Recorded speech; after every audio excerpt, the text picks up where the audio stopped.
Meus irmãos, vamos abrir no livro do Gênesis, capítulo de número 37, com a graça do nosso bom Deus, que reina soberano, que é o Senhor da igreja,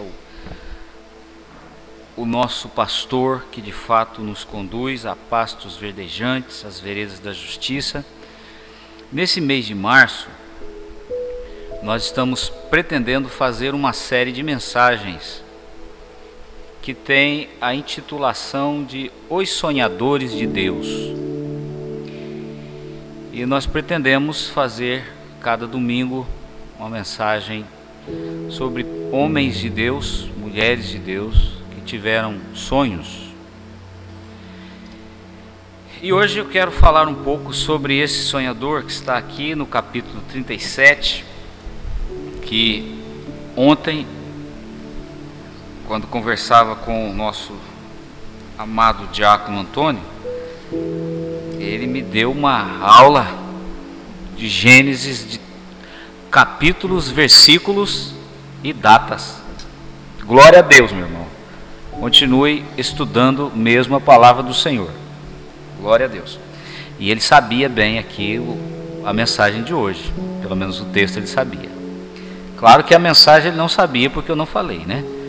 Mas o texto ele sabia. Gênesis 37, nós vamos ler do versículo 6 ao 11.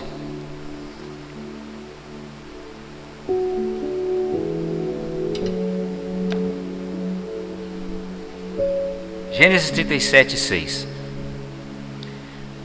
Pois lhes disse: rogo-vos, ouvi este sonho que tive. Atávamos feixes no campo, e eis que o meu feixe se levantou e ficou em pé. E os vossos feixes o rodeavam e se inclinavam perante o meu. Então lhe disseram seus irmãos: reinarás com efeito sobre nós? E sobre nós dominarás realmente? E com isso tanto mais o odiavam, por causa dos seus sonhos e de suas palavras. Teve ainda outro sonho e o referiu a seus irmãos, dizendo: sonhei também que o sol, a lua e 11 estrelas se inclinavam perante mim. Contando-o a seu pai e a seus irmãos, repreendeu o pai e lhe disse: que sonho é esse que tiveste? Acaso viremos, eu e tua mãe e teus irmãos, a inclinar-nos perante ti em terra? Seus irmãos lhe tinham ciúmes. O pai, no entanto, considerava o caso consigo mesmo. Hoje nós vamos falar sobre José, o mestre dos sonhos. Vamos orar? Bom Deus, nosso Pai, que o Senhor possa falar conosco como Tu queres, que o Senhor possa usar a minha vida, que a Tua palavra venha para nós, e que tenhamos entendimento espiritual, que possamos compreender, escutando a Tua voz e seguindo o Senhor. Tira os embaraços, dá-me a capacidade para comunicar Tua mensagem do jeito adequado, para a Tua glória e para o bem do Teu povo. No nome de Jesus, amém. Meus irmãos, será que Deus pode falar com uma família carnal? Será que Deus pode se revelar a uma família cheia de invejas, de rivalidades e de conspirações em seu meio? É dentro de uma grande tensão familiar que a vida de José se dava. José, na época aqui do texto, tem 17 anos de idade. E ele é o filho primogênito da esposa que o seu pai Jacó amava. Seu pai Jacó havia amado Raquel e havia trabalhado 7 anos por Raquel. Seu sogro Labão lhe deu a irmã dela, Lia, porque era o costume tribal. E ele teve que trabalhar mais 7 anos para ter a esposa que ele amava, Raquel. Raquel era estéril e Lia dava filhos a Jacó. Raquel então resolveu pegar de sua criada, que lhe pertencia como propriedade, e passou para o seu marido, para que o seu marido tivesse filhos com sua criada, e assim os filhos de sua serva seriam filhos dela. E chegou um tempo que Lia deixou também de dar à luz e fez o mesmo, pegou a sua criada e deu a Jacó, para que Jacó também tivesse filhos com a criada, para que os filhos fossem de Lia. Deus então abençoou Raquel numa etapa do casamento tão tumultuado, e Raquel gerou 2 filhos, um chamado José, que é o do texto, e o outro Benjamim, mais novo. José era o primogênito de Raquel, a esposa de Jacó. Mas José tinha, além de Benjamim, que também era filho de Raquel, outros 10 irmãos, filhos de Lia e filhos das concubinas das irmãs. Enfim, José era o filho predileto de Jacó por causa disso. Ele era o filho da mulher amada, o primeiro, o que tinha direito à herança. E por ser o filho predileto de seu pai, seus irmãos o invejavam. Era costume que o filho primogênito fosse destacado pelo pai. O filho mais velho, o primeiro filho de Jacó, na verdade era Rúben. Mas Jacó destacou a José.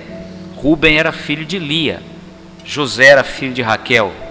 Então Jacó destaca José e dá a José uma túnica, uma capa, para ter realce, para dizer: olha, você é aquele que tem direito à herança, à primogenitura. Os irmãos o odiavam, o invejavam.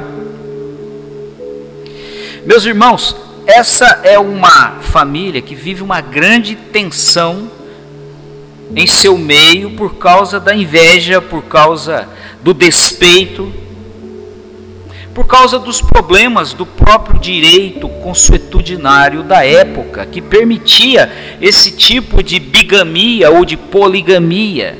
Um homem podia ter várias mulheres, e se ele fosse rico, ele podia ter mesmo, tinha condição de sustentar.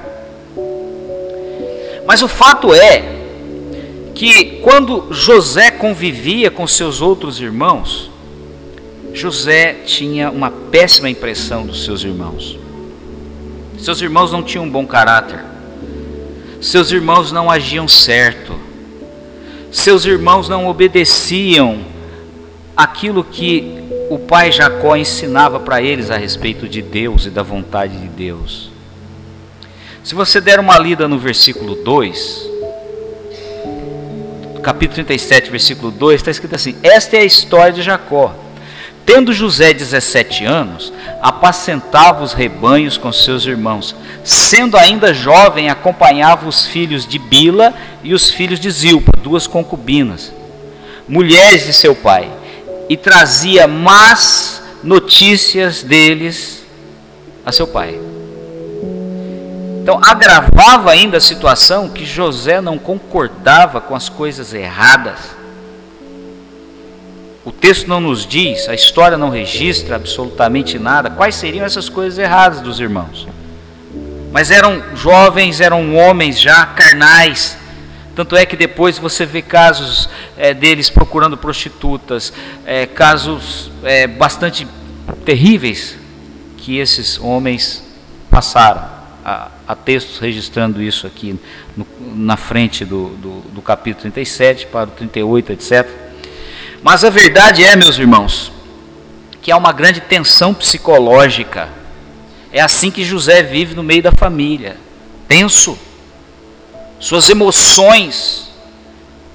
Ele é alguém que é odiado, é colocado à parte, visado de todas as formas por causa do ciúme, ele é preterido, ele pode sofrer talvez o que nós chamamos hoje de bullying dos irmãos. Ele é alguém que sofre no meio da família, tenso. Não é bom ele estar em casa, para ele não era bom. Chegar em casa, aquele sofrimento, aquela convivência horrível, pressão com os irmãos, 10 contra ele. Então, nesse contexto psicológico que José tem um sonho. E o sonho não era psicológico. O sonho era uma revelação divina. O sonho havia sido dado por Deus. Deus havia traçado um plano. E Deus começa a revelar para José o plano que Deus tinha. E Deus quer que José compartilhe com a família carnal que ele tem o plano de Deus. Então José sonha sobre o seu futuro. E ele tem um segundo sonho. Um segundo sonho diferente, os elementos do sonho são diferentes do primeiro, mas praticamente a mesma significância. Então, José, da mesma forma, relata estes dois sonhos para os seus familiares. O segundo sonho ele conta não somente para os irmãos, mas também para o seu pai Jacó. Qual é o primeiro sonho? O primeiro sonho está aí no texto, se refere a um trabalho agrícola que José estava fazendo com os seus irmãos. Eles estavam no campo recolhendo a produção e amarrando os cereais em feixes para guardar, para armazenar, molhos amarrados. E o molho de José no sonho fica ereto, fica de pé. E os feixes dos seus 10 irmãos se encurvam diante do seu feixe, se inclinam diante do seu feixe. Então José chama os irmãos e conta isso para eles. E os seus irmãos interpretam o sonho e interpretam de forma correta, mas de intenção bastante enganosa. Eles entendem que o sonho é: José estará sendo exaltado acima deles. Mas eles entendem que José tem uma intenção de dominá-los, um desejo pretensioso de imperar sobre eles, de ser melhor do que eles. Eles entendem o sonho de José, mas não compreendem de fato. E no primeiro sonho desse feixe e os outros feixes se dobrando, eles passam então a odiar José com mais intensidade. Aí vem o segundo sonho.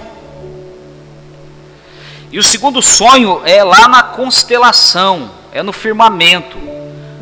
São astros do firmamento. E José sonha que a lua, o sol, a lua e 11 estrelas se prostram, se curvam perante ele. Ele tem esse sonho. E ele não fica quieto. Ele conta o sonho para os irmãos novamente, mas agora também para o pai. E eles entendem o sonho. A interpretação é a mesma, apesar dos elementos serem diferentes dos dois sonhos. Mas tanto o pai quanto os irmãos entendem que José está falando que ele estará acima de sua família. O pai dá a mesma interpretação. E o pai o censura. Como você pode querer afirmar que eu e sua mãe... Na verdade, mãe aí no texto é madrasta, porque a verdadeira mãe de José, Raquel, já havia morrido uns anos antes, no parto de Benjamim.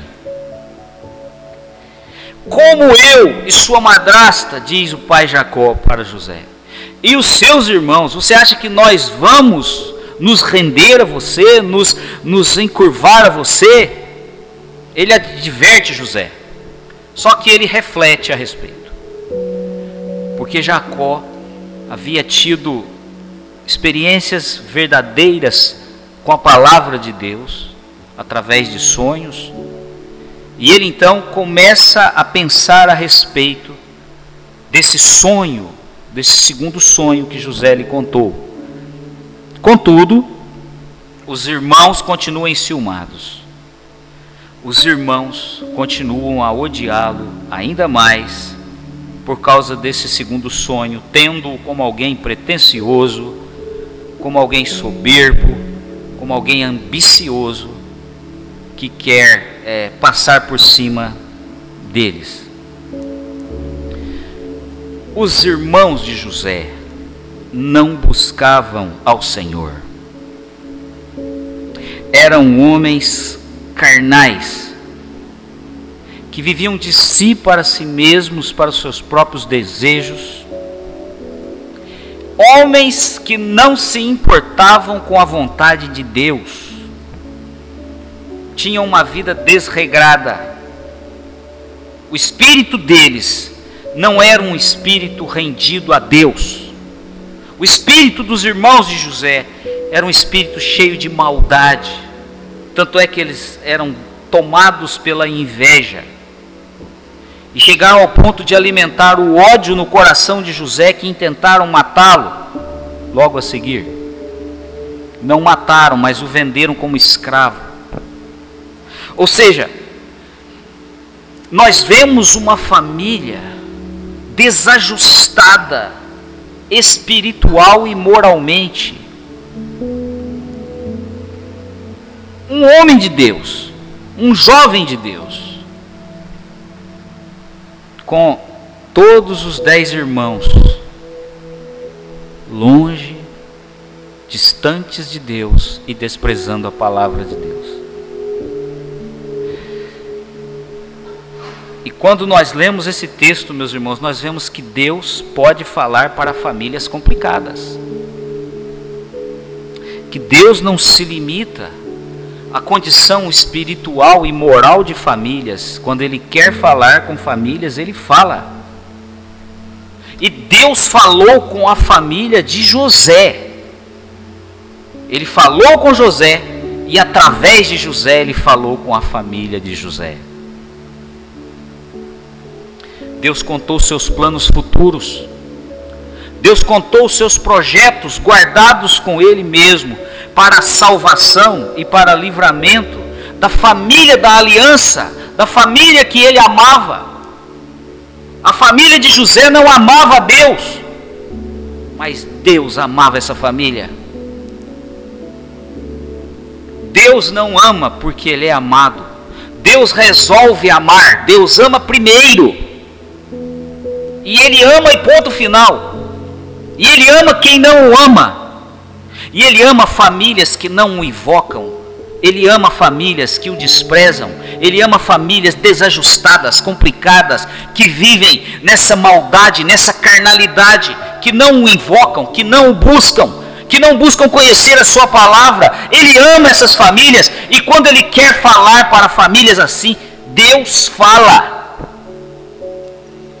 Deus não se limita à maldade, à incredulidade humana. Deus é o Senhor soberano. Deus pode falar para famílias desajustadas, para gente carnal, que mora numa casa se odiando, se devorando, sem invocar o seu nome, sem buscar a sua presença, sem buscar conhecer a palavra de Deus. Deus pode falar com essas famílias, e quando Ele quer falar, Ele fala. Foi assim que Ele fez com a família de José. Meus irmãos, uma primeira coisa a ser notada nessa narrativa é a dificuldade de convívio pacífico de José com a sua família. José não podia viver em paz com a sua família. Isso acontece com muita gente, em muitos lares. Quantos e quantos, por problemas familiares, problemas de relacionamento dentro da família, entram em crise? Quantos e quantos, por causa de problemas dentro da família, entram em depressão? Quantos e quantos moços, por causa de problemas de relacionamento dentro de casa, tornam-se revoltados? Quantos e quantos enveredam-se pelas drogas, assumem uma postura de violência e de rebeldia? Quantos e quantos abandonam igrejas, abandonam o meio cristão, por causa de problemas dentro de sua casa, às vezes problemas com pessoas que são da igreja, mas que não vivem o evangelho e não mostram o amor dentro de casa? Quantos moços, quantas pessoas estão vivendo desesperadas por causa dos problemas que enfrentam dentro de casa, alguns a ponto de chegarem a se suicidar. O ano passado, eu fui buscar meu filho na igreja dele. E um colega pegou carona. E nós fomos levar o amigo do meu filho no prédio onde ele mora, uma região nobre de João Pessoa. E quando nós estávamos chegando no prédio, nós vimos um tumulto enorme na rua, o SAMU parado na frente. E à medida que nós fomos chegando no prédio, um prédio bem alto, um prédio novo, moderno, na calçada do prédio estava um jovem. Ele havia acabado de se suicidar há poucos minutos atrás. Eu não tive coragem de olhar a cena, mas aquele rapaz que pegou carona com meu filho, ele teve que passar por ali para entrar em casa. Um jovem que havia se suicidado. Meus irmãos, problemas familiares podem ser terríveis na vida de pessoas que não têm um equilíbrio emocional, psicológico forte. Mas, meus irmãos, primeiramente, haverá oposição de famílias que não buscam a vontade de Deus. Haverá oposição de famílias que não desejam a vontade de Deus no coração, quando Deus começa a falar para elas através de seus membros que o adoram e o temem. Segundo, meus irmãos, quando uma pessoa é fiel a Deus dentro da sua casa,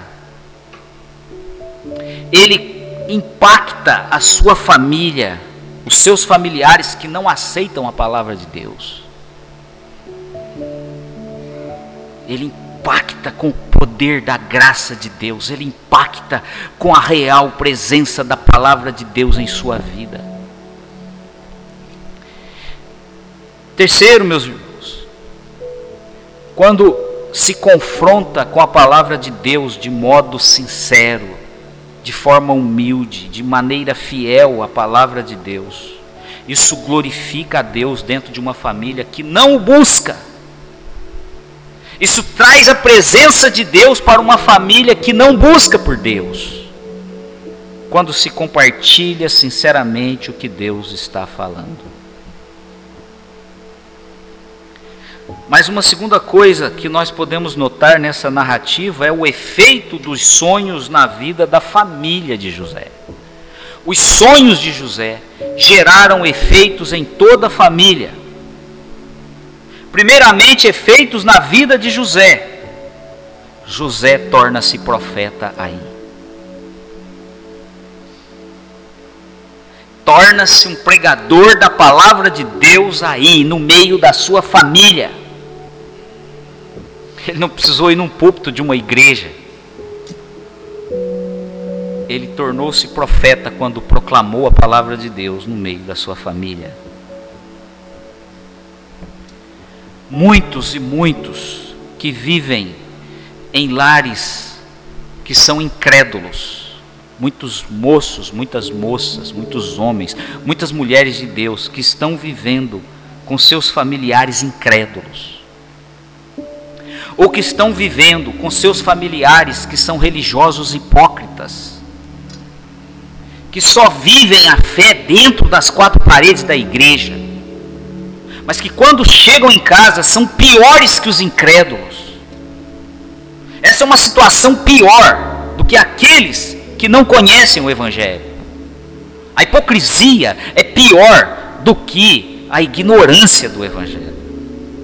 E muitos que estão vivendo em lares assim, seja de pessoas incrédulas, ou seja de religiosos que são hipócritas, muitos estão se levantando e estão apresentando o Evangelho de Cristo nos seus lares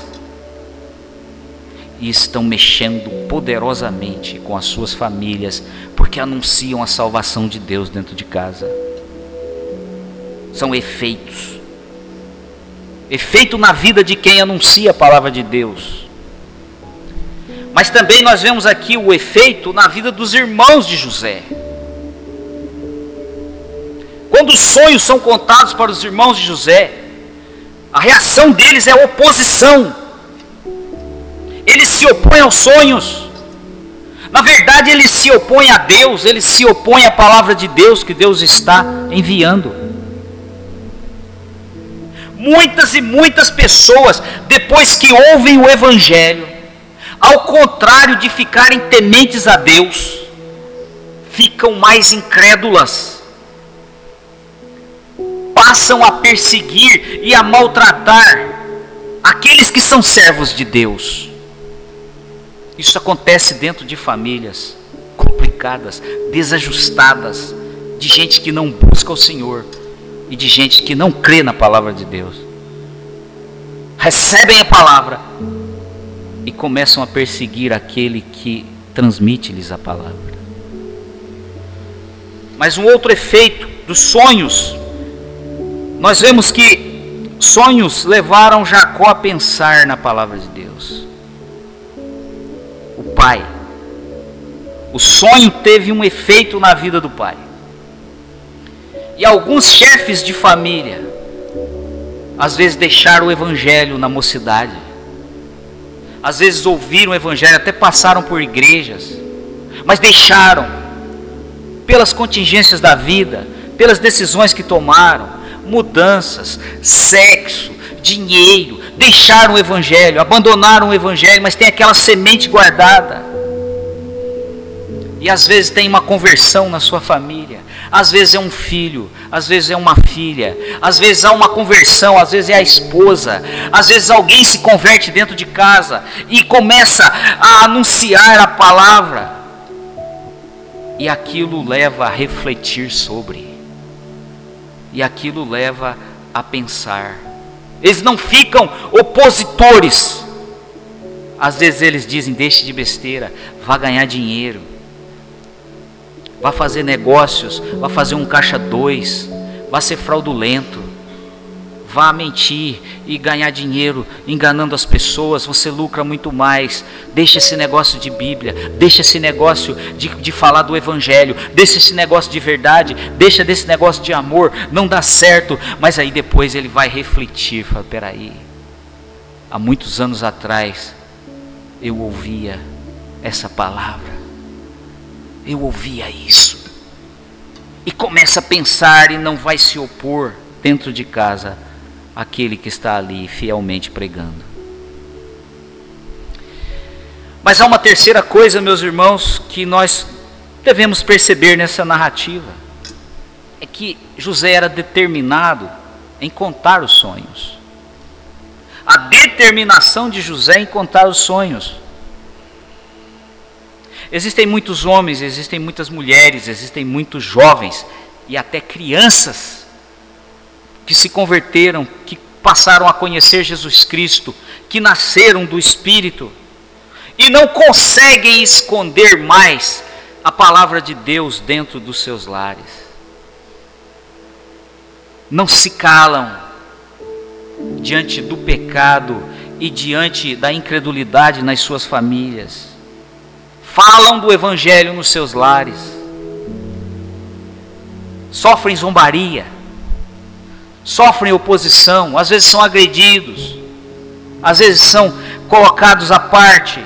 Mas continuam dizendo a verdade por amor a Deus e por amor aos seus familiares. Querendo que seus familiares realmente conheçam a verdade e se rendam a Jesus Cristo. Nós vemos José, um moço determinado em continuar compartilhando o que Deus falava com ele, mesmo sendo odiado e censurado. Meus irmãos, será que essa situação de José na sua família não é a mesma em muitas casas hoje em dia? Será que Deus não continua falando para lares que não querem buscar por Ele? Será que Deus não está usando pequeninos servos nas famílias, nos lares, para que possam ser profetas de Deus dentro de suas casas, mesmo que sejam repreendidos, odiados e censurados? Nós, todos nós, temos um compromisso espiritual com a nossa família.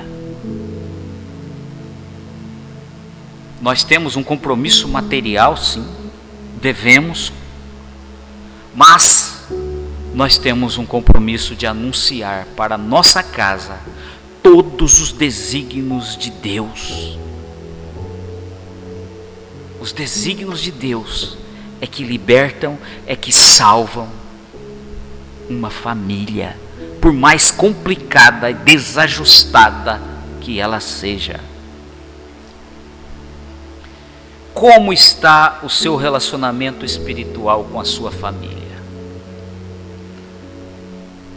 Como está a condição espiritual do seu lar?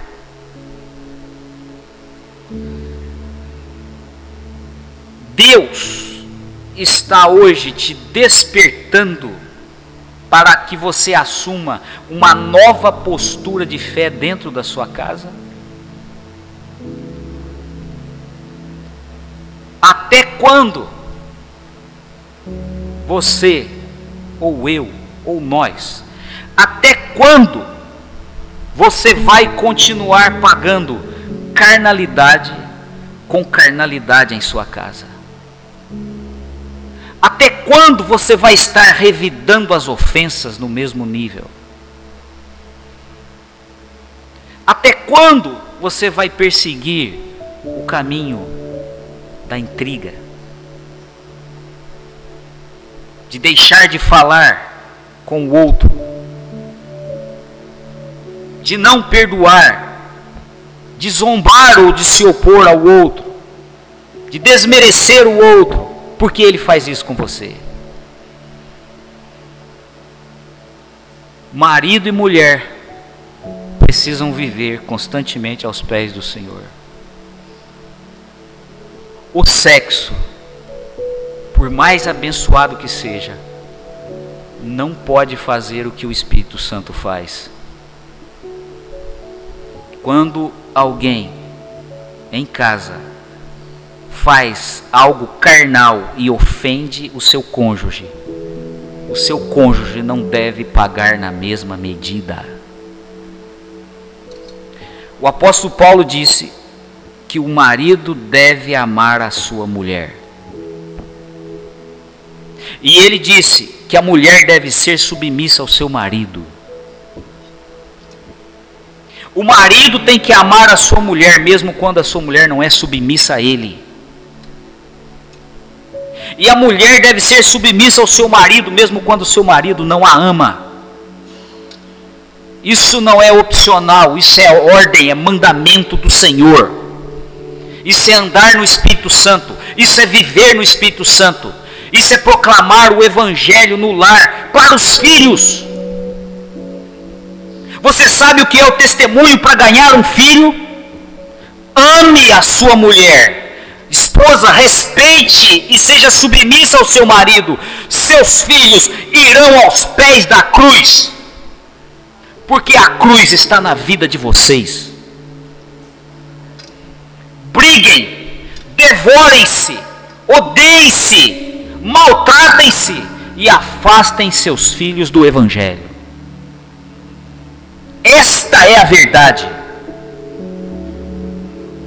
Como está a situação espiritual do nosso lar? A nossa condição espiritual dentro de casa? Somos como José ou somos como os irmãos de José? Meus irmãos, Deus nos dá a sua palavra. Deus nos dá a sua palavra. Ele colocou essa palavra no nosso coração. Essa palavra está em nós para nós anunciarmos ela. O primeiro lugar de proclamar o Evangelho é na nossa casa. O primeiro púlpito que eu como pastor tenho é dentro da minha casa. E olha que lá eu não tenho que subir numa plataforma e falar. É no mesmo nível, porque eles conhecem as minhas fraquezas e defeitos. Mas nós temos que assumir uma postura de profeta, não é só na igreja, dentro de casa primeiro. Quem nós temos que ganhar primeiro, meus irmãos? É a nossa família. Lembre-se do que Josué disse: eu e minha casa serviremos ao Senhor. Deus envie sua palavra a cada família que está aqui presente. Deus envie sua palavra a cada família que está representada aqui, pelo menos em um dos seus membros.